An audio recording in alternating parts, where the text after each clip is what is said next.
ജമ്മു കാശ്മീരിലെ പൂഞ്ച് ജില്ലയിൽ സുരൻകോട്ട് മേഖലയിൽ ഇന്നലെ ഇന്ത്യൻ വ്യോമസേന വാഹന വ്യൂഹത്തിന് നേരെ നടന്ന വെടിവെപ്പിൽ ഒരു ജവാന് വീരമൃത്യു വരിച്ചിരുന്നു. 4 പേർക്ക് പരിക്കുകളോടെ അവർ ഇപ്പോൾ ചികിത്സയിലാണ്. ഇതിന് തൊട്ടു പിന്നാലെ സൈന്യം പ്രദേശം വളയുകയും കോർഡൺ ഓപ്പറേഷൻ ആരംഭിച്ചിരിക്കുന്നു എന്നുള്ളതാണ് ഏറ്റവും പുതിയ വിവരം. കൂടുതൽ സൈനികരും എത്തിയിട്ടുണ്ട്. പ്രദേശം സൈന്യം വളഞ്ഞിരിക്കുന്നു. ഒപ്പം തന്നെ പൂഞ്ച് ടൗണിൽ അർദ്ധസൈനിക വിഭാഗം തെരച്ചിൽ ആരംഭിക്കുകയും ചെയ്തിട്ടുണ്ട്. ഇതുവരെ ആരും അറസ്റ്റ് ചെയ്തതായിട്ട് ഔദ്യോഗികമായി അറിയിപ്പോൾ ഒന്നും തന്നെയില്ല.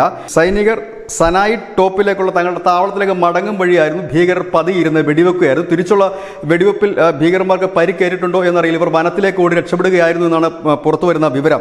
ഏതായാലും ഈ പ്രദേശത്തേക്ക് കൂടുതൽ സൈന്യം എത്തിയിരിക്കുന്നു.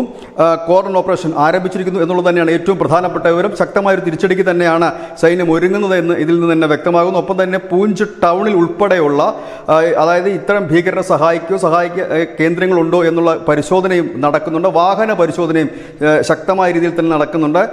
ഇതാണ് ഇപ്പോൾ നമുക്ക് നൽകാൻ കഴിയുന്ന ഏറ്റവും പ്രധാനപ്പെട്ട വാർത്ത. News desk news India Malayalam.